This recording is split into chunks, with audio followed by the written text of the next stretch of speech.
La sabiduría popular nos dice que todo lo bueno que tenemos es en función de los niños.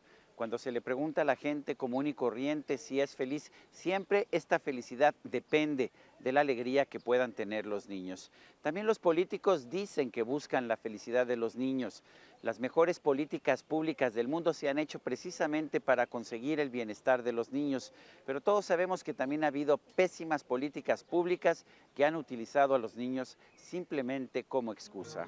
Los seres humanos nos distinguimos por muchas razones de los demás miembros del reino animal, pero una de esas diferencias es el tiempo que tomamos para permitir que las criaturas humanas puedan desarrollarse. Una cría de caballo, un potro, puede ponerse de pie unos cuantos minutos después de nacer. Hoy consideramos que la niñez dura legalmente hasta los 18 años, pero ¿fue siempre así? No, no siempre fue así. De hecho, pues cada vez hemos subido más el límite legal o el límite de lo que es aceptable para definir qué es un niño y qué es un adulto. En algunas religiones, por más de 5,000 años, por ejemplo, el judaísmo, el islam, la niñez empieza a los 12. De hecho, pues entre los católicos, con la confirmación, también entre los 12 y los 14, pero sí, siempre ha habido controversia respecto a qué es un adulto y qué no. Tenemos periodos de incubación más largos en sociedades más modernas y más complejas, quizás esa sería la explicación. Muchos otros seres vivos están listos para defenderse del entorno en el momento mismo en el que nacen. Algunas arañas, de hecho, se comen a su propia madre poco después de nacer. Bueno, los niños empezaban a trabajar desde muy pequeños y probablemente mientras más pobre eras, más pronto empezabas a trabajar. Esto no necesariamente es un fenómeno solamente de la antigüedad. Hay sectores económicos en México que todavía se manejan como en la colonia, como en la época prehispánica. De hecho, la decisión de tener hijos en las familias más pobres en muchos lugares del mundo tiene un aspecto más de inversión que de un gusto, un placer por tener un pequeñito. La tristeza de estas cosas es que un niño de 5 o 6 años pues ya puede levantar una hectárea de maíz o ya puede trabajar cortando caña. Y estas cosas pues todavía se ven en el mundo. Los seres humanos, sin embargo, requerimos de una madre y a veces de un padre durante muchos años después de nacer. La madre tiene que alimentar al hijo durante varios meses y a veces años para asegurar su supervivencia. Los padres deben protegerlo de agresiones porque de otra manera perecería. ¿Por qué se prohibió el matrimonio infantil y el matrimonio a temprana edad? Yo creo que es una pregunta interesante. Probablemente tiene que ver con la complejidad de la sociedad. Si trabajábamos como pastores o como agricultores, probablemente no se requerían grandes destrezas para poder mantener a una familia. También la esperanza de vida era más corta, ¿no? Y también tenemos que pensar que en la Edad Media probablemente la esperanza de vida no llegaba a los 30 años, en el siglo XVIII la esperanza de vida probablemente en los lugares más avanzados del planeta no alcanzaba los 40 años. Entonces, pues si la vida era más corta, pues también tenías que empezar más rápido en la vida con la parte adulta. La supervivencia de la especie ha hecho indispensable que los padres protejan a sus hijos y busquen darles todas las ventajas posibles para sobrevivir y no solo eso, también para prosperar. Ese amor especial que les tenemos a los niños es producto de la necesidad de supervivencia de la especie humana. Las sociedades contemporáneas han venido alargando poco a poco ese periodo de protección especial que llamamos infancia. En realidad, en la antigüedad, los niños de 6, 7 u 8 años de edad empezaban ya a tener actividades productivas y nadie de hecho se asombraba por que eso ocurriera. De hecho, a los 13 años eran considerados ya miembros cabales de la sociedad con todas las responsabilidades y todos los derechos también. Nosotros hemos alargado este periodo de infancia hasta los 18 años en que se adquiere la mayoría de edad. Y en algunas familias esta mayoría de edad no se acaba de alcanzar sino hasta alrededor de los 25 años. Mientras tanto, las familias siguen ejerciendo una especie de tutelaje sobre los menores. A lo largo de la historia las cosas fueron muy diferentes. Casi desde el principio de la historia de la humanidad, los niños tenían que trabajar desde una edad muy temprana, fundamentalmente la misma en la que hoy es una obligación legal mandarlos a las escuelas. ¿Realmente se benefician los niños y adolescentes de no tener que trabajar hasta que cumplen la mayoría de edad o incluso más?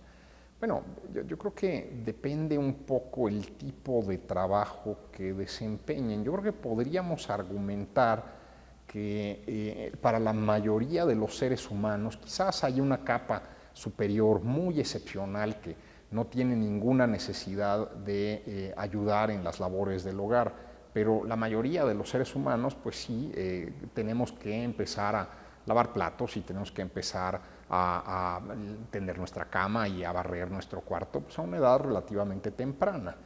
Esto varía pues con qué tan consentidos estemos, qué tanto nos mimen nuestros parientes adultos, ¿no? Pero creo que es una cuestión bastante general esta, ¿no? Que empieces a trabajar adentro del hogar. Y entonces esta es una cuestión interesante porque en realidad de lo que hay prohibición es de ir y vender tu trabajo en el mercado, que creo que eso sí tiene implicaciones éticas, tiene implicaciones en términos de acumulación de capital humano que son importantes.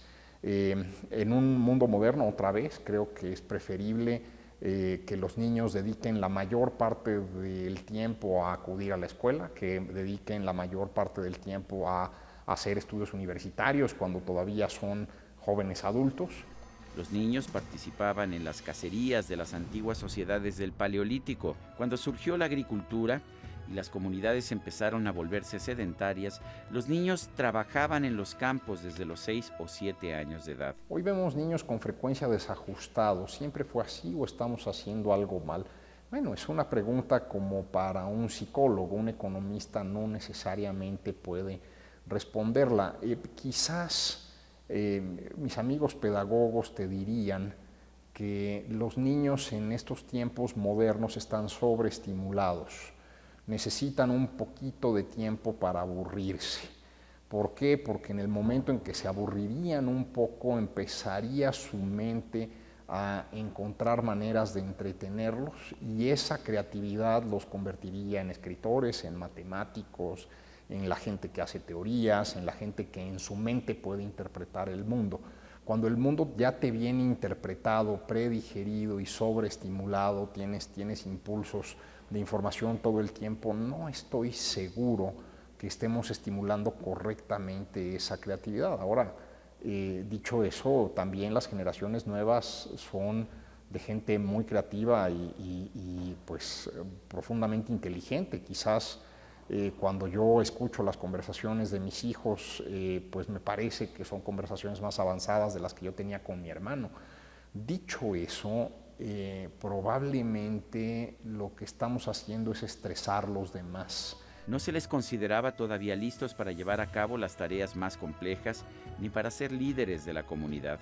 El liderazgo era algo que tenía que venir con el tiempo, pero sí se consideraba que tenían que trabajar desde muy temprano. De hecho, la excepción era el niño que no trabajaba en el campo desde el primer momento en que tenía la fuerza para hacerlo. ¿A qué edad se casaban las niñas? Esa es una pregunta interesante. No tengo una respuesta clara, aunque tenemos información de gente en la Edad Media, pues de la que hay registros, que normalmente eran la nobleza y la realeza, donde no era poco común ver gente casada a los 11 o 12 años. Esto, pues, bajo un parámetro moderno, es una verdadera bestialidad. Las mujeres se consideraban listas para casarse a partir de los 13 o 14 años de edad. Cuando leemos y suspiramos actualmente con la obra Romeo y Julieta de Shakespeare, rara vez nos damos cuenta de que Julieta tenía 13 años y Romeo, aunque no se señala su edad específicamente en la obra, tenía alrededor de 15. La tragedia de estos amantes surge de hecho por la decisión de los padres de Julieta de casar a su hija. Ya estaba en edad de hacerlo, dice la madre, y otras más jóvenes que ella ya eran madres respetadas en la Verona renacentista en la que vivía la familia.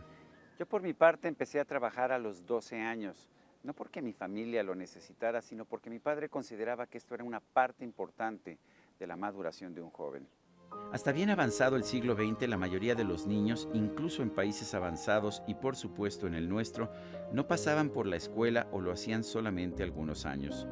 No se consideraba que la educación fuera para todos, sino solo para un pequeño grupo que asumiría responsabilidades importantes posteriormente en la sociedad. El trabajo infantil se consideraba no solo necesario, sino sano. Las cosas han cambiado mucho, por lo menos en algunas comunidades. Hoy se castiga con cárcel a quien ponga a trabajar a un niño de 6 o 7 años de edad o incluso de 13 o 14. En algunas comunidades indígenas, por ejemplo en Oaxaca, sigue siendo común que los padres de familia casen a sus hijas a partir de los 13 años de edad. Por otra parte, este tipo de matrimonio con una mujer tan joven estaría prohibido en otros lugares de nuestro país. De hecho, en la Ciudad de México el gobierno ha impulsado una iniciativa que simplemente prohibiría el matrimonio antes de los 18 años. Pero no solo el matrimonio. En la actualidad, las leyes castigan el sexo con personas menores de 18 años de edad, cuando a lo largo de la historia fue la cosa más normal. Hoy hemos pasado una situación radicalmente distinta. El trabajo infantil se considera un delito. A los menores de edad se les impide beber, tener relaciones sexuales o asumir responsabilidades. Se piensa que deben vivir toda su existencia en el aislamiento y la protección de sus escuelas. Quizás por eso los adolescentes de nuestro tiempo son tan rebeldes. Quizás lo más importante en estos tiempos es que las familias se involucren en la educación de sus hijos. Lo más importante es que en la mesa comentemos qué leímos, que los niños vean que mamá y papá leen, que mamá y papá se están enterando, que hay teorías distintas sobre la vida y sobre el mundo a las que nos enseñan en el colegio o incluso a las que tenemos en la familia, y que son respetables las maneras diversas de pensar. Creo que cuando los niños empiecen a ver que hay un mundo allá afuera, creo que van a empezar a cambiar su entorno y lo van a hacer para bien.